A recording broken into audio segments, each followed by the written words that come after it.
और हमें ना कोई रिक्शा मिला है, ना शौचालय मिला, ना कोई आवास मिला है और ना कहीं गल्ला मिलता है। तो क्या खाएं क्या चूता हो, कहाँ चले जाएं? नमस्कार। नमस्कार जी। हेलो, कोटेदार जी बोल रहे हैं? कोटेदार बोल रहे हैं। अच्छा, ठीक है। यासीन नगर से बोल रहे हैं आप? हैं हाँ, मैं बरेली मिरर का रिपोर्टर बोल रहा हूँ। हाँ बताइए सर। कुछ नहीं मिला? हाँ, कुछ नहीं मिला। नहीं, कोटेदार क्या कहते हैं जब गल्ला लेने जाते हैं? कोटेदार क्या कहते हैं, पहले कह देते हैं हाँ दे दें, बाद 3 बजे आइयो। तो जाते हैं 3 बजे तो कहते हैं यहाँ हराम को आए। अच्छा। हराम को गलत में दे दिए, फ्री में आए रहो। तो भैया हम फ्री का गल्ला कहाँ मांग, हम सरकार से मांग रहे हैं, जिसको वोट देना उससे मांग रहे हैं। जानते हैं? पहली बात तो आप ये बताइए, उनको पहचानते हैं? हाँ जानते हैं, इधर रहते हैं, पता नहीं खत्म हो गए। हम तो भाई किसी के यहाँ जाते नहीं हैं। अच्छा, आपको ये पता है कि शायद वो खत्म हो गए? हमें भैया ना पता है खत्म हो गए। हम ना किसी घर जाते हैं ना किसी के आते हैं। इस वक्त हम मौजूद हैं नवाबगंज के यासीन नगर गांव में, और यासीन नगर में ही रहते हैं आसिक। ये आसिक चाचा हैं, दोनों हाथ पैरों से बेकार हैं, देख भी नहीं सकते हैं और टूटे हुए रिक्शे पे बैठे हुए हैं।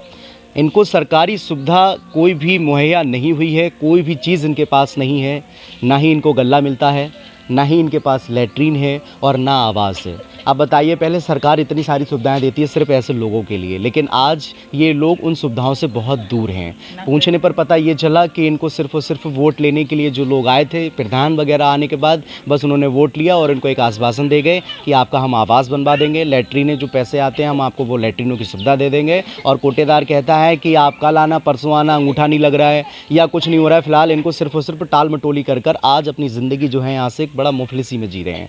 अब बताइए, पहले तन पर सिर्फ एक सूट यही है जो आप इनके ऊपर देख सकते हैं, जिस्म पर देख सकते हैं, और पैर आप इनके देख सकते हैं, पैर भी बेकार हैं, हाथ भी बेकार हैं और आंखों से दिखता नहीं है, और टूटे हुए रिक्शे पे बैठे हुए हैं। मुझे लगता है ये सच्चाई दिखाने के लिए बहुत कुछ है और बहुत ज़्यादा हालात इनके ख़राब हैं। ये आशियाना है, आप इस आशियाने को देख सकते हैं पीछे के लिए। ये आशियाना है, मुझे लगता है पताई का टाट से बना हुआ ये आशियाना है, और बैठने लेटने के लिए एक लकड़ी का जो चौकी बनी हुई है, और कुछ नहीं है इनके पास में। बस इनके जो अपने हैं थोड़ा बहुत खाना वगैरह इनको दे देते हैं, बाकी इनके पास में कुछ भी नहीं है। हाँ। घर घर में कोई है आपके सिवा और फैमिली उमली में कोई घर परिवार में? हाँ, फैमिली आई एक जो लड़की है वही हमें खाना खिलाता है, और वरना कोई हमारे साथ और लोग हैं जो किराए जो भी रह रहे हैं, मगर मुझे सुविधा कुछ नहीं मिली है। अब वोट लेने तो ये आते हैं तो ये कह देते हैं हाँ भाई साहब सब चीज़ मिलेगी, यहाँ सब चीज़ मिलेगी, मगर वो बाद में सब भूल जाते हैं। अच्छा। हाँ, और हम आज तो दुखिया दूसरा नॉमिनेशन कराया है, और हमें ना कोई रिक्शा मिला है, ना शौचालय मिला, ना कोई आवास मिला है और ना कहीं गल्ला मिलता है। तो क्या खाएं क्या चूता हो, कहाँ चले जाएं? कुछ नहीं मिला? हाँ, कुछ नहीं मिला। कोटेदार क्या कहते हैं जब गल्ला लेने जाते हैं? कोटेदार क्या कहते हैं, पहले कह देते हैं हाँ दे दें, बाद 3 बजे आइयो। तो जाते हैं 3 बजे तो कहते हैं यहाँ हराम को आए। अच्छा। हराम को गलत में दे दिए, फ्री में आए रहो। तो भैया हम फ्री का गल्ला कहाँ मांग, हम सरकार से मांग रहे हैं, जिसको वोट देना उससे मांग रहे हैं। तो जाओ ना मिलेगा। अच्छा। हाँ, तो भैया आ जाते हैं। राशन कार्ड है बना हुआ? राशन कार्ड है, अंगूठा नहीं आ रहे हैं, तभी गल्ला नहीं मिलता है ना। अच्छा। प्रधान जी आए कभी तुम्हें देखने के लिए? प्रधान जी आज तक आए ही ना है। हाँ, भैया कहा हम तो अपना जीत गए हैं, हमें किसी जीता थोड़ा ही है। अच्छा। हाँ, तो हम किनकी सोना है? तुमको रिक्शा भी नहीं मिला? कुछ ना मिलेगा। ये तो बहुत पुराना रिक्शा है मुझे लग रहा है। हाँ, पेंशन मिली, उसमें धान कटाए, अभी तो पेंशन ना मिली। कितने रुपए आते हैं पेंशन के? ये 500 रुपये आया बस। कितने महीने बाद आते हैं 500 रुपये? हाँ, 1 महीना 500 एक रुपये। महीने पे 500 रुपये आते हैं। हाँ। आते हैं हर महीना? हाँ, हर महीना अब ना मिले, अब अच्छा, राम अभी मिला, नहीं मिले। पहले ही मिले, हमें मिले ही ना है। अच्छा। हाँ, तो सब काची खाएं, और कोई कपड़ा ना है। देखो हर कोई गर्मी में जे मोटे ताज फटे पुराने पैरा का करें। वोट लेता है तो कोई प्रधान जी हैं, कोई मेम्बर हैं, हाँ सब चीज़ रहते हैं, तुम्हें कमरा देंगे ठंडे महीना में, जो कराएंगे वो कराएंगे। और पानी बरसात है तो शौचालय तक टट्टी बरसात में बैरार जाते हैं, कहाँ करें, कहाँ चले जाएँ? नमस्कार जी। हेलो, कोटेदार जी बोल रहे हैं? कोटेदार बोल रहे हैं। अच्छा, ठीक है। यासीन नगर से बोल रहे हैं आप? हैं हाँ, मैं बरेली मिरर का रिपोर्टर बोल रहा हूँ। हाँ बताइए सर। और आप ऑन कैमरे पे हैं, ठीक है, आपको सुन भी रहे हैं लोग। मैं ये कहना चाहता हूँ, आपके बराबर में ही एक आशिक हैं जी। आशिक रहते हैं आपके बराबर में, ना जो देख सकते हैं, ना सुन सकते हैं, और सुन सकते हैं लेकिन वो चल नहीं सकते, और हाथ भी उनके खराब हैं। कभी आए आप, देखा आपने उनको आकर? जानते हैं? पहली बात तो आप ये बताइए, उनको पहचानते हैं? हाँ जानते हैं, इधर रहते हैं, पता नहीं खत्म हो गए। हम तो भाई किसी के यहाँ जाते नहीं। अच्छा, आपको ये पता है कि शायद वो खत्म हो गए? हमें भैया ना पता है खत्म हो गए। हम ना किसी घरे जाते हैं ना किसी के आते हैं। हमारी दुकान में जो आ जाता है, अगर उनका बंदा आ जाता कहता भैया चलो, तो हम लड़के को भेज देते हैं। अच्छा चलिए ठीक है, आप उनको गल्ला देते हैं? जब आएंगे तभी तो देंगे गल्ला। गल्ला देंगे नहीं भाई साहब, मैं कई बार गया। अच्छा, आप गल्ला जब कोई आता है तब देंगे। लेकिन एक मिनट, आपको ये आशिक चाचा सुन रहे हैं और ये कह रहे हैं कि आप उनको सिर्फ टाल मटोल कर बस ये कह देते हैं कि आपका अंगूठा नहीं आ रहा है और आप बाद में आना। बोलिए आप बोलिए।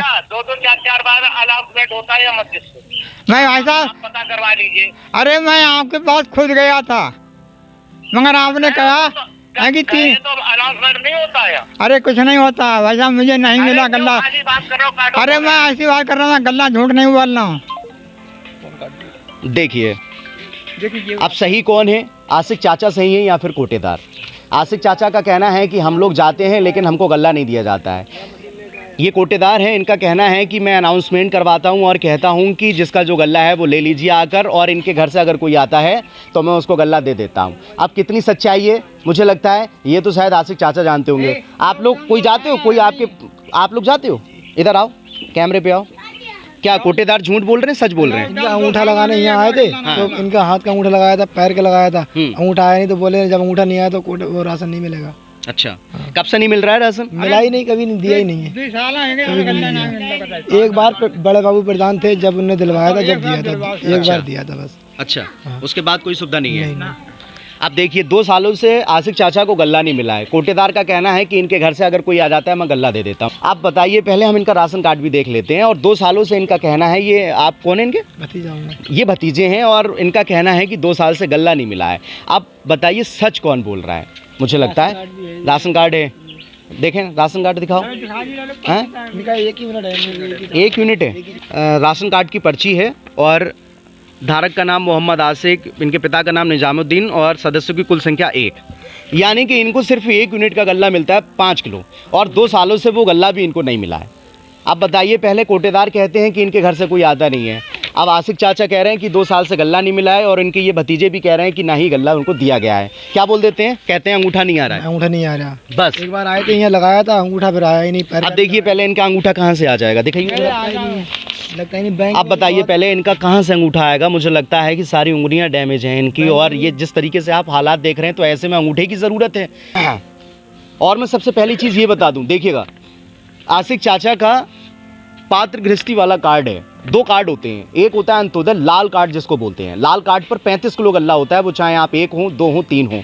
लेकिन आशिक चाचा का कार्ड जो है वो सफ़ेद वाला कार्ड बना हुआ है, पात्र गृहस्थी वाला कार्ड बना हुआ है, लाल कार्ड नहीं है। अब बताइए, पहले सबसे पहले इनको लाल कार्ड की ज़रूरत थी और इनको गल्ला की ज़रूरत थी, लेकिन वो सुविधा इनको नहीं मिली है। लेकिन लाल कार्ड बने होंगे, उनके बने होंगे जिनके मकान भी अच्छे होंगे और जिनके मकानों में टाइल्स पत्थर लगा होगा, वो 35 किलो गल्ला ले रहे हैं। लेकिन आशिक चाचा कुछ भी नहीं ले पा रहे हैं। फिलहाल आशिक चाचा का लाल कार्ड बनने की ज़रूरत थी, लेकिन अगर लाल कार्ड भी बन जाता है तो कोटेदार फिर कह देंगे कि भाई आपका तो अंगूठा ही नहीं आता, आपको गल्ला कहाँ से दिया जाएगा। तो सवाल तो सबसे बड़ा यही है कि गल्ला, चलिए अगर आशिक चाचा का गल्ला अंगूठा ना लगने के कारण अगर नहीं मिल पा रहा है तो कोई और भी तो चीज़ें होंगी। बहुत सारी ऐसी सुविधाएं हैं कि उन सुविधाओं के तहत भी तो आशिक चाचा को गल्ला मिल सकता है, लेकिन नहीं देंगे ना। उनको क्या ज़रूरत है, उनको तो ये भी नहीं पता है कि ज़िंदा हैं या वो मर गए। अब बताइए, जिस कोटेदार को ये ना पता हो कि कौन ज़िंदा कौन मरा हुआ है तो वो गल्ला कहाँ से देगा?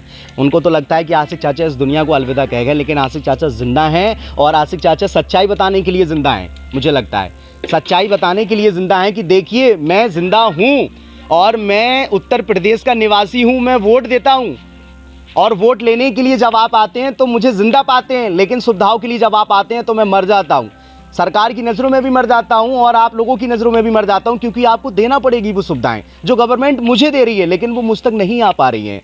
क्योंकि आपकी नज़रों में जो ज़िंदा हैं आप उनको ही तो सहूलियत देंगे, आपकी नज़रों में जो मर चुके हैं तो आप उनको नहीं देंगे। मुझे लगता है शायद प्रधान जी से भी बात की जाएगी तो प्रधान जी भी यही कह देंगे, कौन आशिक या आशिक चाचा मर गए होंगे। अरे जब आप आएंगे ही नहीं तो मुझे लगता है मरा हुआ ही इंसान आप पाएंगे।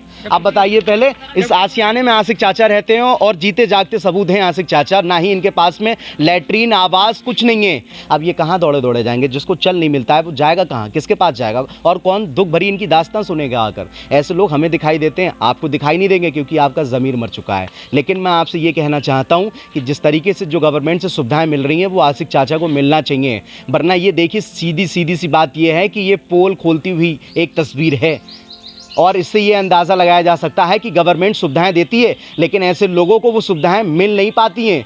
फिलहाल बहुत कम ज़िंदगी बची है आशिक चाचा के पास और आशिक चाचा के दिल और दिमाग में सिर्फ एक ही अरमान, बस दुनिया से अलविदा होकर चला जाएगा कि गवर्नमेंट ने मुझे बहुत कुछ दिया लेकिन ऐसे लोगों ने वो सुविधाएं मुझ तक नहीं पहुंचाई और बड़ा अफसोस रहेगा। आशिक चाचा बड़ा बद्दुआएं देंगे आप लोगों को, कम से कम आप तो देख लीजिए। और मुझे लगता है आवास की जो प्रक्रिया होती है, जो गाँव में आवास होते हैं वो ब्लॉक से रिलेटेड होते हैं, सचिव वगैरह होते हैं और मुझे लगता है ब्लॉक प्रमुख जी को भी देखना चाहिए। ब्लॉक प्रमुख जी आप आएँ और अपने प्रशासनिक अधिकारियों को साथ लेकर आएँ और इनकी हालात जो हैं उस पर थोड़ा सा ध्यान दें और ध्यान देने के बाद इनमें जो सुविधा नहीं मिल पाई है आप प्रधान से भी क्वेश्चनिंग करें, उनसे कहें कि आखिर लैट्रिनों का रुपया कहाँ गया इनका, क्यों नहीं बन पाई और आवास अब तक क्यों नहीं है। तो मुझे लगता है कि लेखपाल साहब वो भी देख गए होंगे। आशिक चाचा को अगर ये सुविधा मिल जाएगी तो बहुत हद तक आशिक चाचा खुश हो जाएंगे और इनकी बची हुई ज़िंदगी है बहुत अच्छे से कट पाएगी, क्योंकि आज कैसे करके ये अपनी ज़िंदगी जी रहे हैं ये बहुत बड़ा सवाल है।